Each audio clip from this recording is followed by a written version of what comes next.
बाद देखिए जो बड़ी खबर आ रही है वो खाड़ी देश कतर से आई है और कतर में भारत की बड़ी कूटनीतिक जीत हुई है। तो कतर ने 8 भारतीयों को रिहा कर दिया है।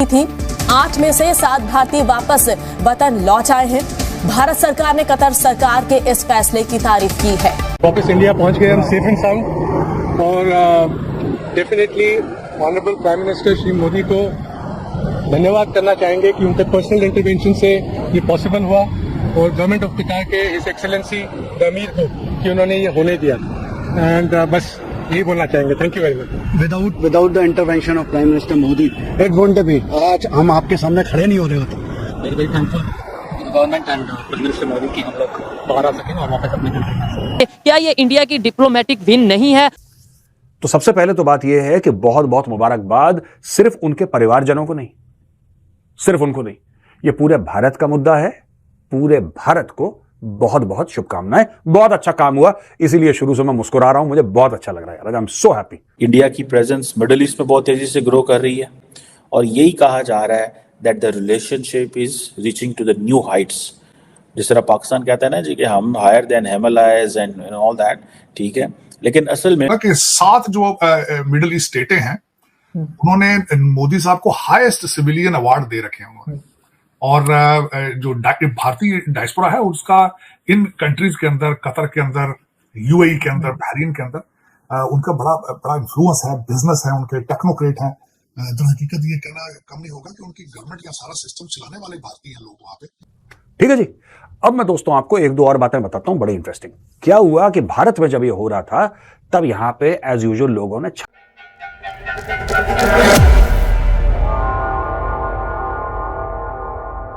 थोड़ी ही देर पहले दिल्ली में पहुंच गए हैं। ये सभी लोग नेवी के पूर्व अधिकारी हैं जिन्हें कतर में गिरफ्तार किया गया था और न सिर्फ गिरफ्तार किया गया था बल्कि फांसी की सजा हो गई थी। लेकिन भारत सरकार की डिप्लोमेटिक जीत, बहुत बड़ी जीत, भारत सरकार के डिप्लोमेटिक प्रयासों के चलते उन्हें छोड़ दिया गया है। कुल 8 भारतीयों को दरअसल जासूसी के आरोप में कतर में गिरफ्तार किया गया, तो उनमें से 7 को छोड़ दिया गया है और ये सभी लोग दिल्ली में पहुंच गए हैं। प्राइम मिनिस्टर मोदी और उनका पर्सनल इंटरवेंशन, उनका इंटरेक्शन, और एक और मौका लेना चाहता हूं कि थैंक करूंगा अमीर को कतर के, जिनके उनके इंटरेक्शन के कारण आज हम यहाँ खड़े हैं। It's only possible due to the intervention of our prime minister and his personal interaction and involvement with the emir of Qatar. We have waited almost 18 months to be back in India. We're extremely grateful to the Honorable Prime Minister Shri Narendra Modi ji. It certainly wouldn't have been possible without his personal intervention and that equation with the Emir of Qatar. कि दोस्तों meeting हो गई मोदी जी के साथ COP28 जो Dubai में हुआ था दिसंबर में। उसमें मीटिंग हो गई मोदी जी के साथ और मोदी जी ने शेख को बोल दिया कि शेख इधर तो देख, हमारे 8 बंदे, तुम क्या करती वहां पे? तो शेख ने बोला मोदी जी डोंट वरी, हम उनको छोड़ती। और छोड़ती क्या, उनका मतलब छोड़ ही देती एंड में। तो सबसे पहले तो बात यह है कि बहुत बहुत मुबारकबाद सिर्फ उनके परिवारजनों को नहीं, सिर्फ उनको नहीं, यह पूरे भारत का मुद्दा है। पूरे भारत को बहुत बहुत शुभकामनाएं। बहुत अच्छा काम हुआ, इसीलिए शुरू से मैं मुस्कुरा रहा हूं। मुझे बहुत अच्छा लग रहा है यार। I am so happy. और कतर के बीच में ट्रेड कितना है? $15 अरब से ज्यादा। $15 अरब से ज्यादा का ट्रेड, जिसमें से 13.5 अरब भारत कतर को पैसे देके तेल लेता है, वहां से मोस्टली तेल लेता है। तो यानी कि कतर का फायदा है और भारत उसके 4-5 टॉप ट्रेडिंग पार्टनर्स में से है जहां तक तेल की बात है। मोटा अमाउंट खर्च करता है भारत हर साल और मुझे ऐसा लगता है कि यह बहुत बड़ी चीज थी जिसकी वजह से भारत ये कर पाया। दूसरी चीज डिप्लोमेसी। तीसरी बात, भारत के सबसे रिश्ते अच्छे हैं, छोड़ के पाकिस्तान। भारत के रिश्ते सबसे अच्छे हैं। कोई ऐसा दुनिया में नहीं कहता कि भारत हमारा दुश्मन है, छोड़ के पाकिस्तान, सारे अरब कंट्रीज।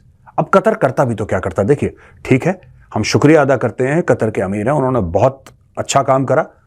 जो हमारे जो भाई थे, बहुत बड़ी जीत है भारतीय डिप्लोमेसी के लिए। लेकिन आपको समझना पड़ेगा, ये जो पूरा मैटर है ना, ये सॉल्व भी डिप्लोमेसी से हुआ है। बैक एंड में किस तरीके से बातचीत करी, कौन कौन से हेड ऑफ स्टेट, अभी धीरे धीरे कहानी निकलेगी आगे, तब आपको पता लगेगा। धीरे धीरे कहानी निकलेगी कि किसने किसको फोन करा, किसने किस पे दबाव डाला, किसने किसको बोला कि भाई तुम ऐसा कर दो तो ऐसा हो जाएगा, तुम भारत के बंदों को हाथ मत लगाना वरना बहुत कलेश होने वाला है बाद में।